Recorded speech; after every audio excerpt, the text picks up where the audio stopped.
Hello everyone, welcome back to my channel Vidhi की पाठशाला और मैं हूं डॉक्टर वत्सला शर्मा।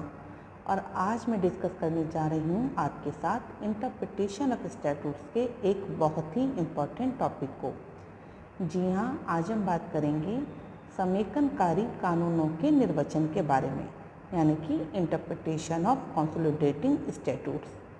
तो इसको समझने से पहले हमको जानना पड़ेगा कि समेकनकारी कानून क्या होते हैं।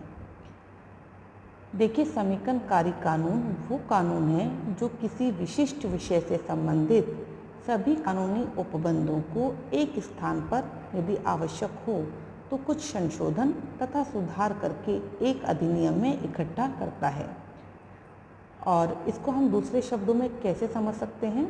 कि जो कानून किसी विशिष्ट विषय से संबंधित कानूनों को आवश्यक संशोधनों के बाद एक स्थान पर एक विधायी अधिनियम में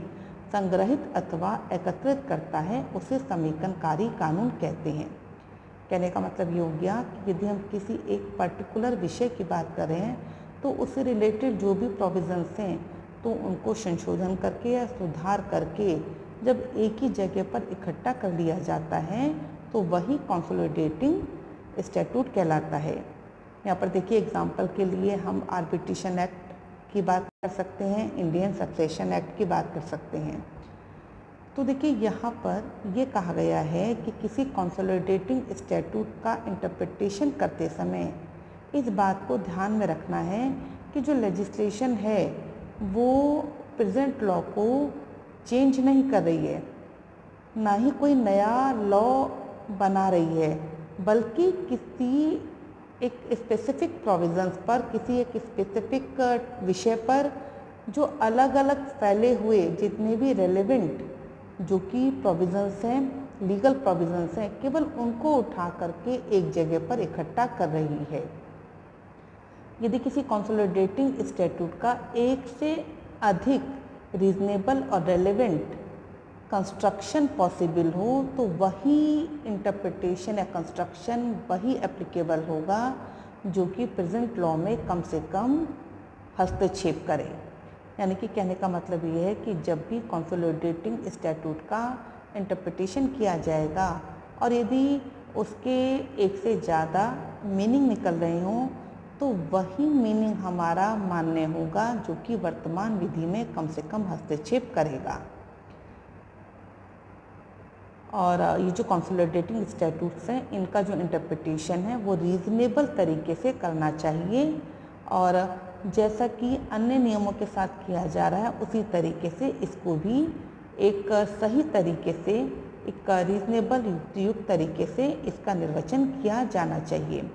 इनके लिए स्पेशली कोई अलग से प्रोविजंस नहीं है, बट यही कहा गया है कि यदि कहीं पर भी कोई एम्बिगिटी है, कहीं पर भी कोई डाउट है तो सही तरीके से, रीज़नेबल तरीके से इंटरप्रिटेशन किया जाना चाहिए जिससे कि वर्तमान विधि में हस्तक्षेप ना हो पाए।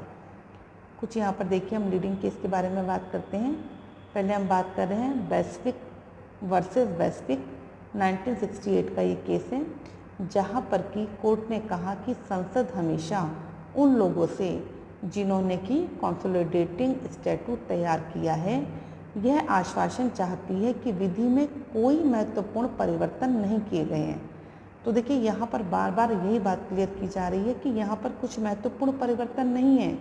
बल्कि समेकन करने का मेन उद्देश्य यही होता है कि किसी विशिष्ट विषय पर कानूनी विधि को इकट्ठा किया जाए और उसे प्रभावी बनाया जाए।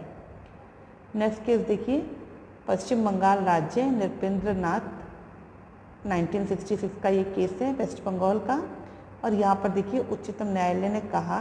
कि किसी विधि के वास्तविक अर्थ को जानने के लिए विधि की पहले की स्थिति क्या थी या वह बुराई जिसे समाप्त किया जाना था तथा वह प्रक्रिया जिसके द्वारा विधि विकसित की गई है से सहायता लिया जाना इलीगल नहीं होगा, यानी कि यहाँ पर सहायता लिया जाना सही है। एंड इन द लास्ट एक केस मैं आपके साथ और डिस्कस करने जा रही हूँ, AC Sharma versus Delhi administration, 1973 के केस में भी सुप्रीम कोर्ट ने यही कहा कि यह अवधारणा नहीं की जा सकती कि विधायिका का आशय यानी कि इंटेंशन ऑफ लेजिस्लेशन